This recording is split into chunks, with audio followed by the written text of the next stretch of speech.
Tem que trouxe sua Bíblia, abre aí, livro de Esdras.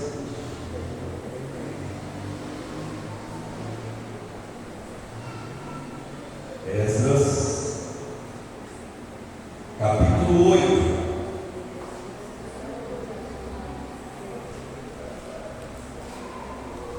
Esdras, capítulo 8. Nós vamos ler a partir do versículo 21. Esdras 8, 21.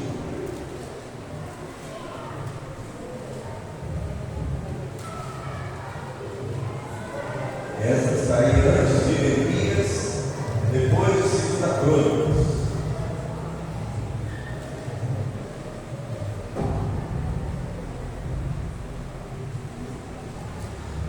Desce comigo da Bíblia. Esdras, capítulo 8, versículo 21. Então eu proclamei ali um jejum junto ao rio de água, para que nós pudéssemos nos humilhar diante de Deus, para buscar nele um caminho reto para nós e para os nossos pequenos e para toda a nossa fazenda. Pois eu estava envergonhado em requerer do rei uma tropa de soldados e cavaleiros para nos ajudar contra o inimigo pelo caminho, porque nós havíamos falado ao rei, dizendo: a mão do nosso Deus está sobre todos os que o buscam para o bem, mas o seu poder e a sua ira estão contra todos aqueles que o desprezam. Assim jejuamos e buscamos o nosso Deus por isso, e ele moveu-se por nós. Amém? Pode assentar no seu lugar, por favor. Nós estamos tratando acerca de jornada, caminho. E essa história que nós temos aqui, esse fato que a Bíblia relata, ele ocorreu cerca de 540 anos antes de Cristo. Ele aconteceu antes de Cristo, cerca de 540 anos. E esse fato foi o seguinte: o povo de Israel estava cativo na Babilônia. O povo de Israel estava exilado na Babilônia. E o rei, chamado Ciro, ele conquistou a Babilônia. Ele foi a Babilônia e conquistou aquele lugar. E quando Ciro conquistou a Babilônia, ele permitiu que o povo de Israel, que estava preso, que estava exilado na Babilônia, retornasse para a sua terra. Aí, o que acontece? O povo de Israel, quando recebeu essa notícia, obviamente que se alegraram. Quem está preso, que recebe a notícia vai ser solto e não se alegra? Não tem ninguém, né? E aí, o rei Ciro, que era persa, ele não era judeu, mas Deus usou um rei que era de uma outra nação, que conquistou o local onde os judeus estavam exilados, presos, para que esse homem pudesse libertar o povo judeu. Isso nos faz pensar uma coisa: quando Deus quer agir na nossa vida, Ele usa até o que está lá fora para nos abençoar. Você acredita nisso? Quando Deus quer abençoar a sua vida, Ele faz com que as coisas aconteçam até da onde ninguém imagina. Porque o que o povo imaginava era que viria alguém que nos libertaria, que faria parte do povo judeu, mas na realidade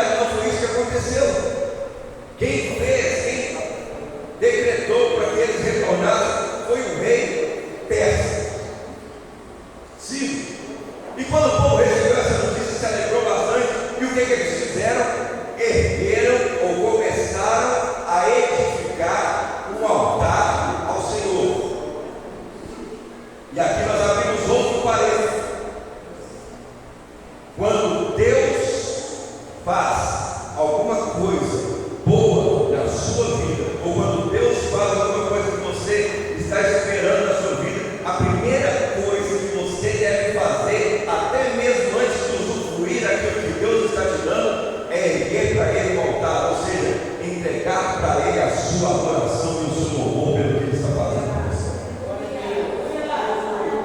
Ser agradecido pelo que Deus está fazendo. Muita gente pede muitas coisas para Deus, e aí quando Deus concede, tem pessoas que se esquecem de agradecer. Não lembra nem de falar ao Senhor: muito obrigado por eu pedir isso, o Senhor me deu. Uma das piores coisas do ser humano, uma das piores coisas que afetam o ser humano hoje em dia é a ingratidão. E as pessoas são ingratas uns com os outros. Mas principal e o pior de tudo isso é que as pessoas são ingratas com o Criador. As pessoas são ingratas com aquele que é todo poderoso para fazer tudo infinitamente mais do que aquilo que nós pedimos ou que nós pensamos. E Ele faz. E quando Ele faz, as pessoas se esquecem, simplesmente viram as costas e saem. Mas o povo de Israel, nessa situação, eles não fizeram isso. Eles ergueram ou edificaram um altar ao Senhor para agradecer pela liberdade que Deus estava dando para eles. E aí, quando eles edificaram esse altar, uma parte começou a retornar para Israel. Só que Israel estava toda destruída. Israel estava toda detonada, porque os povos que haviam feito os judeus escravos acabaram com a cidade. E eles foram até Israel e começaram a reconstruir a cidade. Só que a reconstrução da cidade, que deveria acontecer de forma rápida, ela não ocorreu. Porque o povo agradeceu a Deus da Babilônia, voltou para Israel, e de repente, quando eles chegam em Israel, eles começam a desanimar, começam a desfalecer, vendo tudo que precisava ser feito. E aí, o templo que estava destruído, que era o principal símbolo da presença de Deus, onde Deus se manifestava ao povo de Israel naquela época, naquele lugar, o templo estava destruído. E foi começada a reconstrução do templo. Só que a reconstrução desse templo durou 16 anos. 16 anos. Quanto tempo você está construindo algo que você quer para o seu futuro? Tem uns que há um ano, outros há 5 anos, outros há 10, outros há vida inteira. Mas o que nós temos que entender é que não importa quanto tempo nós estamos fazendo isso, nós temos que entender que aquilo que nós estamos construindo, aquilo que nós estamos buscando edificar na nossa vida, não pode ser interrompido. Nós não podemos parar. Mesmo que pareça que está demorando, mesmo que pareça que não vai chegar, mas nós não podemos parar. Porque na hora certa, no momento de Deus, as coisas vão acontecer. Você tem que continuar edificando, você tem que continuar construindo, mesmo que pareça difícil.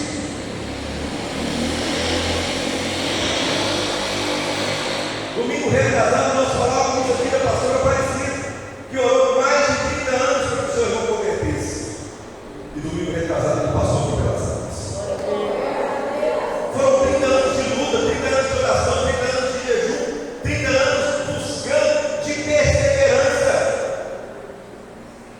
Mas Deus ouviu o clamor e fez o milagre acontecer.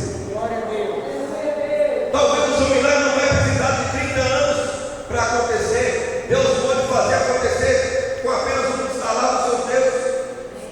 Mas enquanto isso não acontece, não pare de perseverar, não pare de lutar, não pare de edificar, porque quando Deus tem um propósito na vida de alguém, esse propósito vai se cumprir. Eu, quando era mais novo, quando era criança, todo mundo falava comigo que eu ia ser pastor. E eu virava olhava, vocês são doidos. Não quer isso para mim de jeito nenhum. Não. Eu convivi com o pastor desde os meus 4 anos de idade. Eu sei muito bem que essa pastor não quer estar ali fora. Só que não adianta eu não querer. Se é propósito de Deus, Ele vai fazer pelos meios dele. Eu saí da presença de Deus, eu aprontei, eu fiz um monte de coisa, mas a mão de Deus estava sobre mim e Ele tinha um propósito para mim, por isso que eu estou aqui hoje. Glória a Deus. E Ele tem um propósito para você. Glória a Deus. Ele tem um propósito na sua vida, por isso que você está aqui hoje. Quantas pessoas que poderiam ou que queriam estar aqui nessa noite e que não podem estar por algum motivo, que estão acamadas, porque estão passando por uma situação complicada, mas Deus te deu a graça e a oportunidade de sair da sua casa hoje e de entrar por essas portas para falar com você, porque Ele tem um propósito na sua vida. E Ele vai, e esse propósito vai ser. Em nome de Jesus. O povo demorou 16 anos para construir, para reconstruir o templo. E aí, nesse tempo, surgiram 2 profetas, que foram os profetas que começaram a trazer um reavivamento do povo, porque o povo estava desanimado, eles precisavam ser novamente avivados. E hoje em dia nós temos visto muitas pessoas que estão dentro da igreja, que estão desanimadas, que estão sempre de cabeça baixa. E Deus está dando a oportunidade de trazer um reavivamento para o seu povo. E muitas pessoas não estão percebendo isso, mas aqueles que estão pegando isso para si, estão sendo novamente cheios da unção de Deus. E nós temos visto isso aqui nos nossos cultos. Glória a Deus. Você quer ser cheio da unção de Deus? Deixa Ele te encher. Porque quanto mais cheio da presença de Deus, mais cheio da unção de Deus você for, mais próximo dele você vai estar. E quanto mais próximo dele você estiver, mais coisas ele vai agir na sua vida. E aí surgiram os 2 profetas, Ageu e Zacarias, que trouxeram o avivamento daquele povo. E aquele povo começou a retornar para a sua origem, para a sua essência, e começou novamente a buscar a Deus, e começou novamente a fazer a vontade de Deus, e começou novamente a construir e reconstruir a cidade. Você já viu aquele ditado ou aquele dito popular que falam por aí? Quando a pessoa é muito pobre, que não tem condição financeira nenhuma, de repente ela passa a ter, aí pode costumar falar assim: olha, fulano de tal saiu da pobreza, mas a pobreza não saiu dele. Não tem isso aí fora? O povo de Israel saiu do exílio, saiu da escravidão, mas eles ainda continuavam exilados em si mesmos. Eles continuavam presos em si mesmos, mesmo sabendo que Deus poderia fazer e que Deus era capaz de fazer, eles continuavam presos em si mesmos. E quantas pessoas que vêm para a presença de Deus, Deus faz uma transformação, faz uma lavagem espiritual na vida da pessoa, ela se limpa, fica beleza, e daqui a pouco ela começa a se aprisionar e a voltar a fazer as mesmas práticas que ela fazia lá atrás. Não é Deus que coloca isso, é a própria pessoa que busca, que procura com as próprias coisas. E aí, passou essa parte do avivamento. Lá na Babilônia, Deus levanta um profeta. Deus levanta um homem lá na Babilônia e fala com ele: olha, você vai reconduzir o povo para Israel. Esse profeta foi Esdras. Esse mesmo aí que nós temos o versículo. E Esdras, ele foi comissionado, ou ele recebeu uma ordem do rei Ciro, vou frisar de novo que era persa, para ensinar o povo de Israel que estava na Babilônia as leis judaicas. Olha para você ver que coisa tremenda que Deus estava fazendo. Um Os persas eram inimigos dos judeus. Em um tempo. Aí agora o rei de Efésia, ele chama o profeta e fala: olha, você vai ensinar para esse povo as leis judaicas.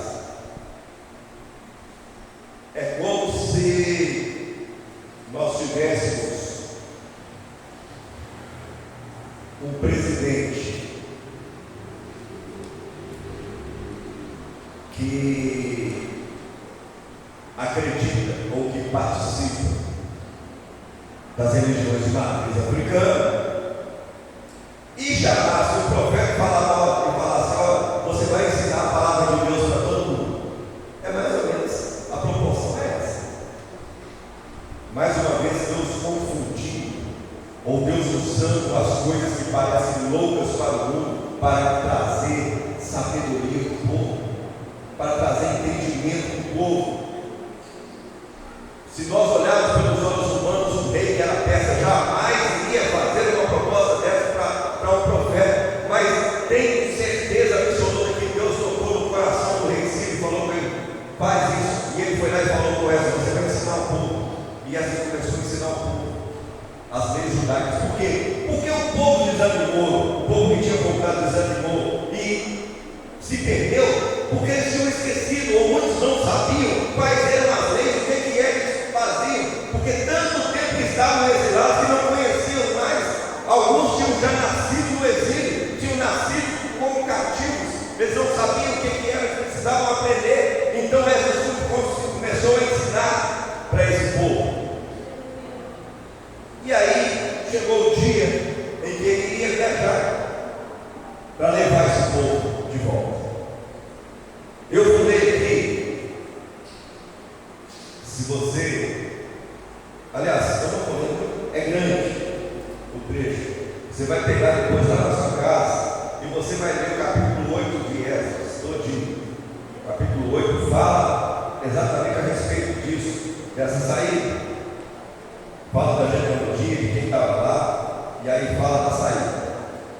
E aí começa os preparativos daquele povo para a viagem. Quando você vai viajar, você simplesmente fala: vou viajar, entra no carro, ou pega o ônibus, o avião, seja lá o que for, e vai. É assim que funciona. Lá em casa, quando vai viajar, a preparação começa uns 15 dias antes. O que eu tenho que levar? Será que está quente? Será que está frio? Será que isso? Será que aquilo? Tem gente que deixa para fazer em cima da hora, mas mesmo fazendo em cima da hora, você tem que se organizar para viajar. Senão você vai chegar no seu destino, você não vai ter nada, vai faltar roupa, vai faltar um monte de coisa. Nossa, esqueci disso aqui lá em casa. Mesmo organizando, mesmo fazendo planejamento, a gente costuma esquecer. E o povo de Israel começou então os preparativos para o retorno, mas os preparativos deles não eram com as roupas que eles tinham que levar, os preparativos deles não eram com aquilo que eles precisavam levar no período da viagem. Os preparativos deles eram consigo mesmo e para que Deus nos abençoasse, porque o trajeto que eles iriam fazer era um trajeto muito penoso, era um trajeto muito difícil. Eles iriam passar por situações complicadíssimas, eles iriam encontrar com povos que provavelmente iriam guerrear contra eles, e eles precisavam da cobertura e do poder de Deus para chegarem lá, era o destino. E aí o povo começa a se preparar. Como é que eles se preparam? Oração e jejum. Foi proclamado o jejum. Nós temos aqui, versículo 21. Então eu proclamei ali um jejum junto ao rio Ava, para que nós pudéssemos nos humilhar diante de Deus, para buscar ter um caminho reto para nós e para nossos pequenos e para toda a nossa fazenda. Eles começaram a se preparar com jejuando. Ontem eu tive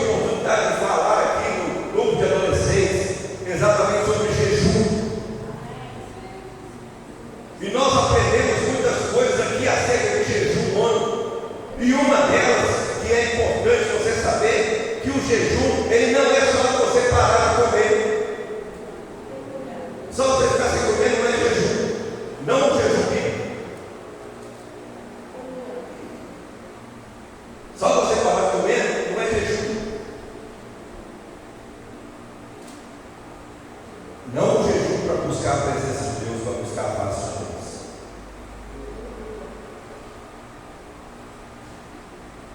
O jejum, ele serve para nos aproximar de Deus.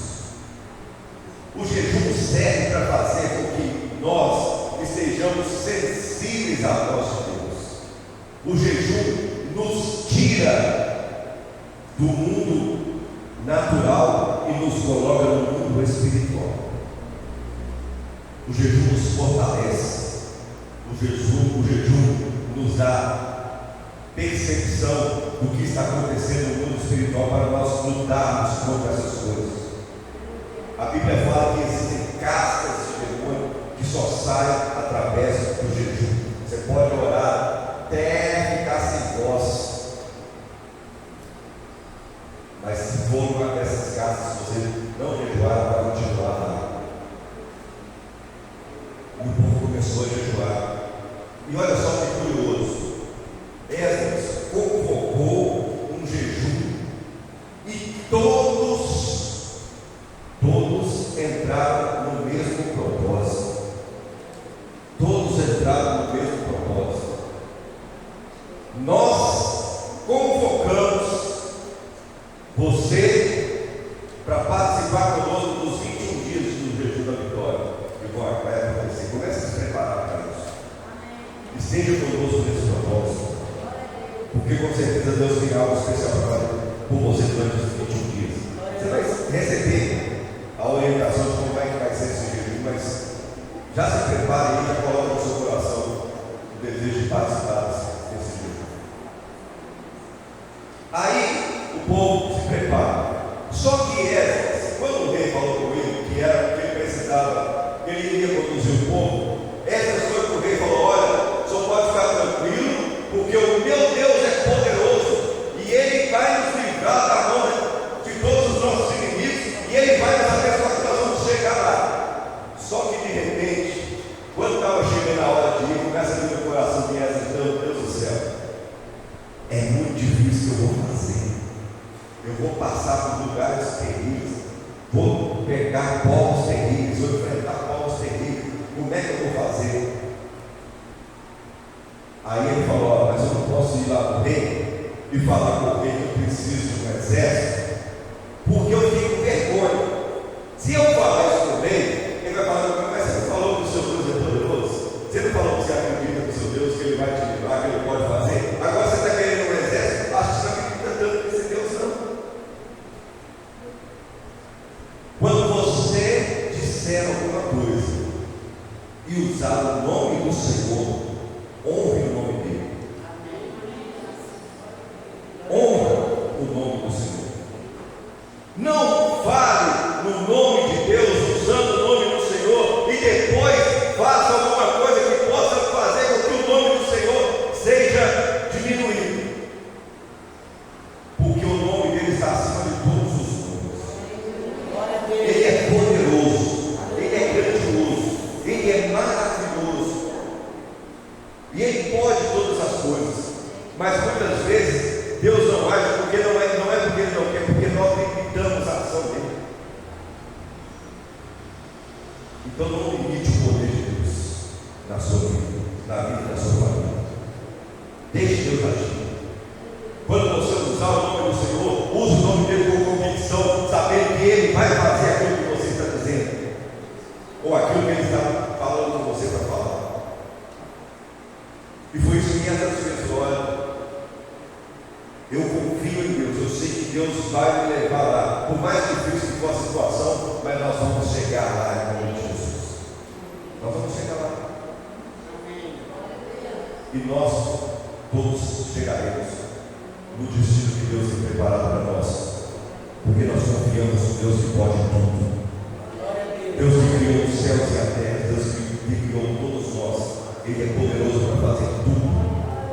Tudo, sem nada que seja impossível para Ele. Para Deus não tem nada impossível. E aí, sai o povo. Eu quero falar para você aqui alguns tópicos para que você tenha, são só 3, mas para que você tenha uma jornada feliz na sua vida. A jornada de Esdras era sair da Babilônia e ir para Israel. Qual é a jornada da sua vida? Qual é o lugar onde você quer chegar? Outra coisa que nós falamos ontem aqui no jejum: quando você jejuar, você tem que jejuar com propósito. Você tem que ter um propósito. Por que você está jejuando? Não é simplesmente ficar sem comer. Por isso que não é só ficar só sem comer. Você tem que ter propósito no que você está fazendo. Qual que é o seu propósito no ano de 2025? O que você colocou para Deus que você quer que Ele faça na sua vida no ano de 2025? Jejum em cima disso. Ore em cima disso. Não se preocupe se vai acontecer agora no mês de fevereiro ainda, ou se vai ser lá no mês de dezembro. Você só tem que colocar na mão dele e deixar ele fazer, porque ele vai fazer.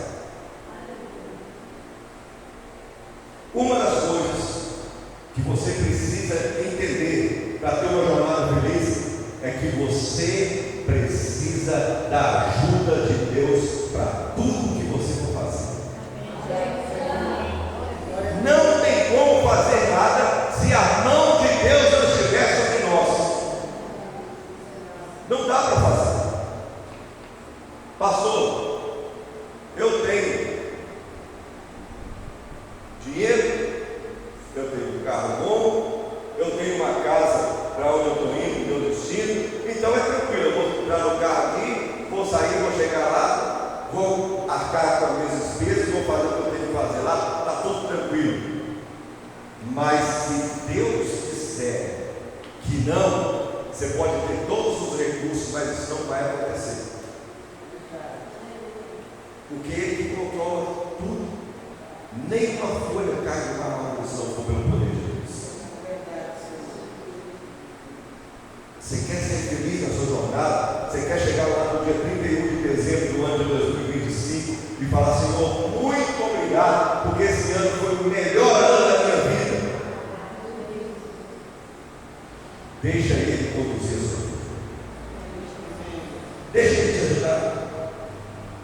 E como é que vai acontecer isso? Segundo tópico: Deus só vai conduzir a sua vida, Deus só vai te ajudar, Deus só vai dirigir a sua vida se você estiver comprometido com Ele. Pastor, como é que é isso? A gente está comprometido com Deus. Você é comprometido com a sua esposa, com o seu marido, você é comprometido com o seu trabalho, você é comprometido lá com o curso que você faz. Sim ou não? Se você não tiver comprometimento lá no seu trabalho, eles vão jogar você para fora.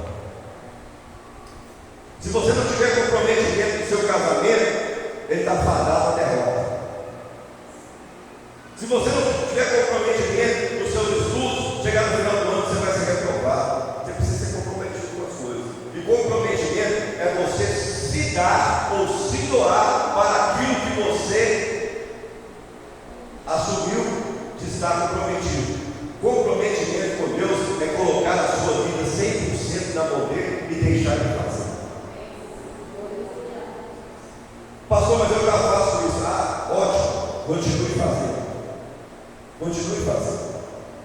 Comprometimento com Deus é daquele dia que você não está afim, você está cansado, você está desanimado, que vai ter um evento, que vai ter um trabalho que você precisa estar lá. Você levanta, toma um banho, entra dentro da roupa e fala: Senhor, eu estou indo só na força do Senhor, porque a minha vontade não era de ir, mas eu tenho que estar lá porque eu tenho um compromisso com o Senhor e com a tua obra.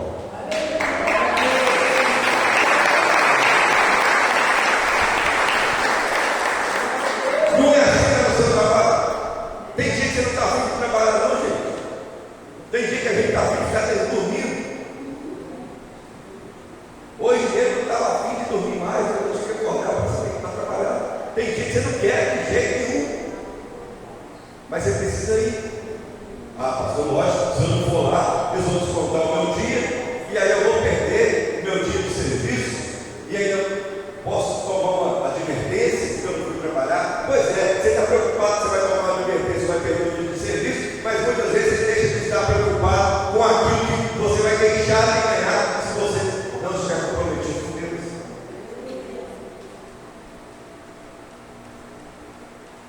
Nós que somos mais antigos na fé aí, eu estou com 47 anos de igreja. Tem gente aqui mais ou menos no mesmo tempo e alguns até um pouquinho mais. Mas nós que já estamos nessa caminhada há muito tempo, nós somos de uma época, e a gente fala isso, as pessoas falam, é saudosista, fica falando do passado. Não, eu não estou só saudosista, estou falando do passado. Eu estou querendo mostrar para você que o grau de comprometimento das pessoas diminuiu. Eu sou de uma época em que nós éramos fominhas pelas coisas da igreja, pelos eventos da igreja. Nós éramos fominhas. Tudo que tinha, a gente queria estar lá. Então eu que gostava de tocar, eu tocava culto até de madrugada se tivesse. Falava que tinha, eu tocava. Hoje em dia, a gente vê que as pessoas não têm mais essa vontade, esse anseio de estar na casa do Senhor e fazer as coisas de Deus. E isso tem afastado o povo de Deus. Isso tem tirado o comprometimento do povo de Deus. Tudo que você chama, tudo que você fala, tudo que você marca, a pessoa não pode, não dá, não quer, está cansado com isso, com aquilo.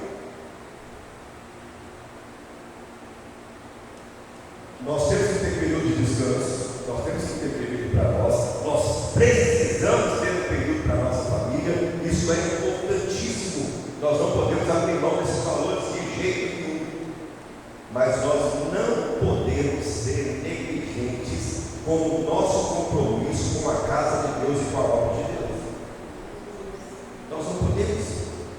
Você quer que Deus conduza a sua vida, que Ele te leve para uma jornada feliz, seja comprometido com Ele. Como é que você é comprometido com Deus? Sendo comprometido com a casa dele, com a palavra dele, com aquilo que Ele está ensinando para você. O último dom, e esse aqui, não menos importante que os outros, Deus só vai te conduzir se você estiver comprometido com Ele e se você deixar ou mostrar para Ele que você é totalmente dependente dEle. Totalmente dependente de Deus. Muitas vezes, sabe o que a gente faz? Senhor, coloca minha vida nas suas mãos. Até aqui, daqui para cá, só deixa eu tomar conta. O Senhor vai cuidar da minha vida aqui, da minha vida financeira, o Senhor vai cuidar da minha vida familiar, o Senhor vai cuidar da minha vida da igreja, dos ministérios, daquilo que eu faço, mas da minha vida profissional, você pode deixar que ali eu dou conta, porque ali é comigo. Não, da minha vida, da minha família, você pode deixar que eu resolvo. É onde você vai cair, se fizer isso. Sabe por quê? Porque totalmente dependente de Deus é colocar a sua vida na mão dele sem reserva. E quando você coloca a sua vida na mão de Deus sem reserva, muitas vezes você vai fazer o que você não quer fazer. Ou você vai fazer aquilo que você não quer, ou você não vai fazer aquilo que você gostaria de fazer. Isso é que é ser dependente. O apóstolo Paulo já dizia isso. Aquilo que eu quero fazer, isso eu não faço. Mas o que eu não quero, eu tenho que fazer. Sabe por quê? Porque nós cantamos aqui, não basta só cantar, nós temos que viver. Os sonhos de Deus são maiores que os nossos sonhos. Ele vai cumprir os planos dele em nós, mas para que Ele cumpra os planos dele, os sonhos dele em nós temos que deixar Ele fazer. E como é que nós vamos deixar? Colocando a nossa vida 100% na mão dele.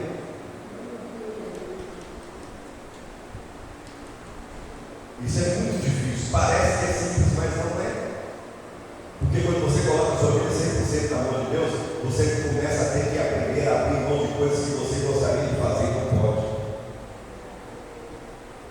Muitas pessoas falam, você é crente não, sabe por quê? Porque esses crentes são chatos demais.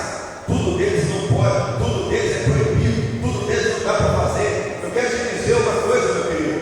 A Bíblia não te proíbe de fazer nada. Nós cristãos não proibimos você de fazer nada. Sabe o que muda você, o que muda a sua cabeça, o seu entendimento? O Espírito Santo que habita dentro de você. Sabe por quê? Porque você sabe que quando você serve a Deus e se entrega a Ele, você tem que deixar de fazer coisas que desagradam a Ele. É assim que funciona. Não é nós que somos chatos, não. Se nós queremos ser dependentes de Deus, se nós queremos que Deus age na nossa vida, se nós queremos que Deus seja Senhor da nossa vida, nós precisamos fazer a vontade dEle. Se alguém te pedir para fazer alguma coisa e você fizer o contrário daquilo que for pedido, você muito provavelmente vai ser chamado a atenção. Não foi isso que eu te pedi para fazer. Não é isso que eu quero, não. Você vai fazer desse jeito aqui. Aí para as pessoas a gente vai lá e faz do jeito que elas querem. Por que para Deus a gente faz diferente? Por quê? Às vezes a gente faz para as pessoas do jeito que elas querem, até sabendo que vai dar errado. Mas como foi o fulano que pediu e ele é autoridade sobre a minha vida, eu vou fazer assim mesmo. Porque ele pediu.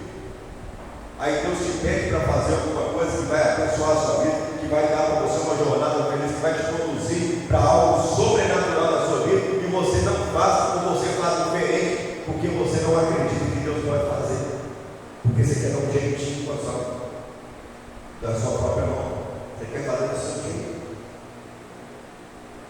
Todas as vezes que alguém deixou de fazer a vontade de Deus para fazer a sua própria vontade, ele deu consultos nada. Eu preguei aqui domingo. Moisés deixou de entrar na terra prometida, porque Deus falou com ele para falar com a rocha, e ele bateu na rocha. Ele só fez isso. Desobedeceu a Deus. Parece uma coisa tão simples, mas não é o problema de bater na rocha, é o problema de desobedecer a Deus. Então nessa noite, você que veio e que está nesse propósito, nessa jornada feliz, você vai sair daqui consciente de que a sua jornada será feliz, se você estiver comprometido com a palavra de Deus, se você deixar Deus agir na sua vida, e se você se considerar totalmente dependente dele. As coisas vão acontecer na sua vida, e nós teremos testemunho aqui de coisas maravilhosas que Deus fez através da sua vida, na vida de outras pessoas, na vida dos seus familiares, na vida daqueles que vocês estão pedindo por eles. Se você já está desanimado e achando que o que você está esperando de Deus não vai acontecer, não pare de orar, não pare de buscar, não pare de pedir, porque Deus no momento certo vai dar para você o que você precisa. Talvez não vai ser o que você quer, mas Ele vai te dar aquilo que você precisa, e vai ser melhor do que aquilo que você quer. Amém? Fique de pé no seu lugar, em nome de Jesus. Pegue na sua mão e o seu lenço. Tem alguém que está fazendo a campanha, que não está fazendo, e que ainda não pegou o lenço, que gostaria de pegar para receber as unções? Levante aí a sua mão, os diaconos vão passar e vão pregar para você.